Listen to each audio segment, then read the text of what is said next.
Diane's hands began to shake. Mr. Bennett, I did not know. I was just trying to protect the merchandise, I thought. Marcus raised his hand, cutting her off. You thought what? That because my mother is an elderly black woman, she must be a criminal. Like she does not deserve respect. Like she does not belong in a store I built to serve everyone with dignity. His voice grew stronger with each question. You assaulted her. You humiliated her. You betrayed everything this business stands for. He pulled out his phone, dialing quickly. Yes, police please. I need to report an assault at Bennett's luxury boutique on 5th Avenue. Diane's legs nearly gave out. Please, Mr. Bennett, I am sorry, I made a mistake. Please do not do this. I need this job. I have bills. Marcus looked at her with something between pity and disgust. My mother needed respect. She needed basic human decency. She did not get it. You are terminated immediately. Security will escort you out. The police will be here shortly to take a statement, and yes, we will be pressing full charges for assault. He turned to Victor. Please escort Miss Harper off the premises. She is banned permanently from all Bennett properties. As Victor gently but firmly guided a sobbing Diane toward the exit, Marcus knelt beside his mother, taking her hands in his. I am so sorry, Mom. You should never have experienced this. Not here, not anywhere. Martha squeezed his hands, her voice soft but filled with something that sounded like hope. You built something beautiful here, son. Do not let one person's hate poison it. Use this to make it better, stronger, a place where everyone truly belongs. Marcus nodded, tears glistening in his own eyes now. He stood, addressing the other customers who had witnessed everything. Thank you for being here, for bearing witness. This behavior has no place in my store or in our community. Everyone who walks through these doors deserves respect, kindness, and dignity, regardless of who they are or what they look like. That is not just a policy. That is a promise. Several people applauded. The young couple approached Martha, offering words of support and comfort. Within minutes, police officers arrived, taking statements, reviewing security footage, treating Martha with the care and respect she had been denied. Later that evening, after the police had left, after the store had closed, Marcus sat with his mother in his office. He carefully placed the silver watch she had wanted into a velvet box. This is yours, Mom. A gift from me to you, to celebrate Tyler's graduation and to honor your strength today. Martha opened the box, running her fingers over the timepiece. It is beautiful, but you know what is more beautiful? Justice. You standing up for what is right. That is the real gift. Marcus smiled, though sadness still lingered in his eyes. Justice should not be rare, Mom. It should be everywhere, for everyone. Martha stood, placing the watch box carefully in her purse.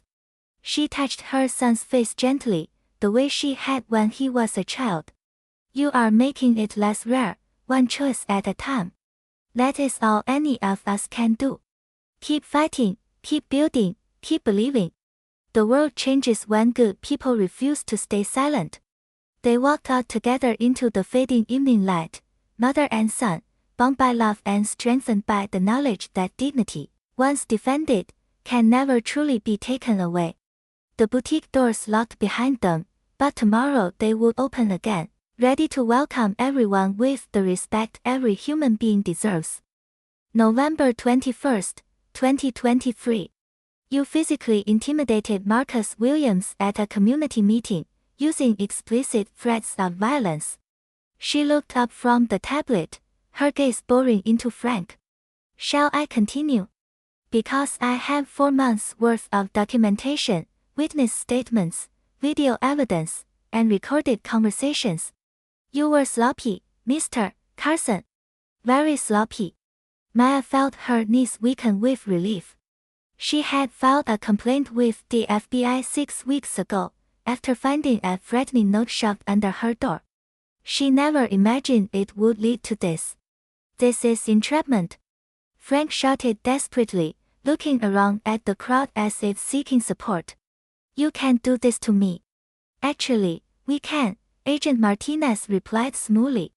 She nodded to Officer Rodriguez. Please proceed with the arrest for today's assault. I'll be filing federal charges for multiple counts of violating civil rights statutes, intimidation, and conspiracy to interfere with fair housing rights. As the handcuffs clicked around Frank's wrists, something extraordinary happened. Doors began opening up and down Maple Street. Mr. Patel emerged from number 415, his wife beside him. The Rodriguez family walked out from 433. Marcus Williams, a tall man with green temples, appeared from the corner house. One by one, faces appeared, people Maya had seen but never really spoken to. They all moved toward the scene, forming a semicircle of solidarity. He poisoned my dog, Mr. Patel said quietly, his accent thick with emotion. 2 years ago. I could never prove it, but I knew. Mrs. Rodriguez stepped forward, tears streaming down her face. He called Child Protective Services on us 7 times. 7 times they came to investigate false reports of neglect.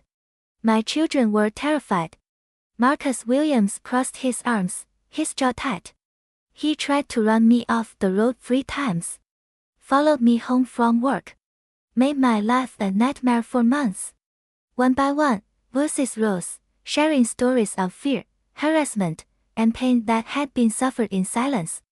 The weight of years of intimidation hung heavy in the air.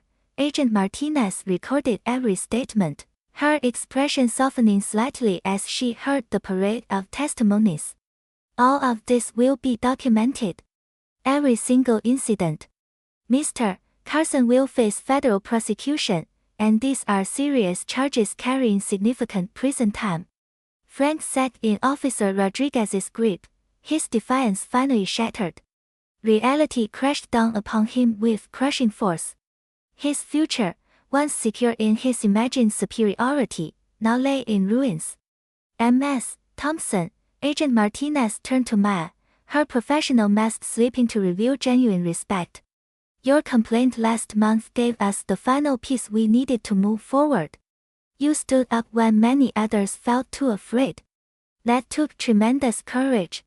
Maya touched her still throbbing cheek, looking around at her neighbors, at the community that had suddenly become visible to her. I just wanted to live in peace. To plant my garden and exist without fear. And you will, Agent Martinez assured her.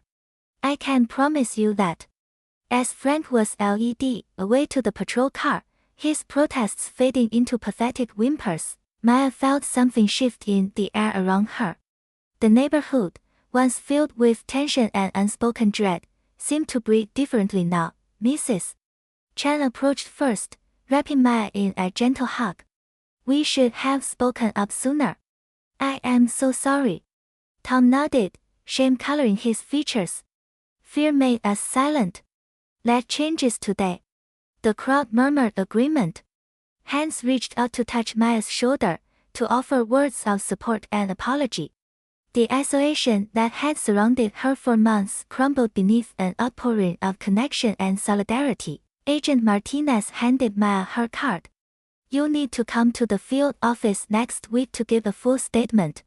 We'll also discuss resources available to you, including counseling services and victim support programs.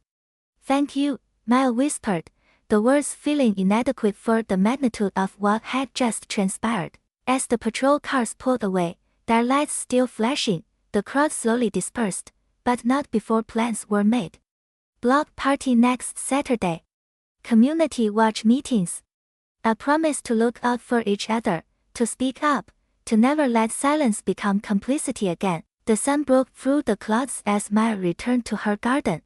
Her roses waited patiently, their petals unbowed by the morning storm. She knelt once more in the soil, feeling the earth cool and solid beneath her knees. Her hands shook slightly as she resumed planting, but they were steady enough. Behind her, she heard footsteps approaching. She turned to find Marcus Williams standing at the edge of her property, a small potted plant in his hands. "Peace offering," he said with a gentle smile. "It's a butterfly bush. Thought it might look nice next to your roses." Maya accepted it, her throat tight with emotion. "It will look perfect." As the afternoon light stretched long across Maple Street, Maya planted the butterfly bush exactly where Marcus suggested. Around her, neighbors worked in their own yards, but now they called greetings back and forth. Children played without the shadow of fear. Music drifted from open windows. The neighborhood had been transformed, not by the removal of one hateful man, but by the courage of one woman who refused to accept injustice as the price of peace. Maya sat back on her heels, surveying her garden with satisfaction. The flowers would bloom here. They would thrive. And so would she. Justice, she realized, wasn't just about punishment for the guilty. It was about creating space for everyone to grow, to flourish, to exist without fear. She smiled, feeling the last traces of tension drain from her shoulders. Tomorrow, she would start planning that block party.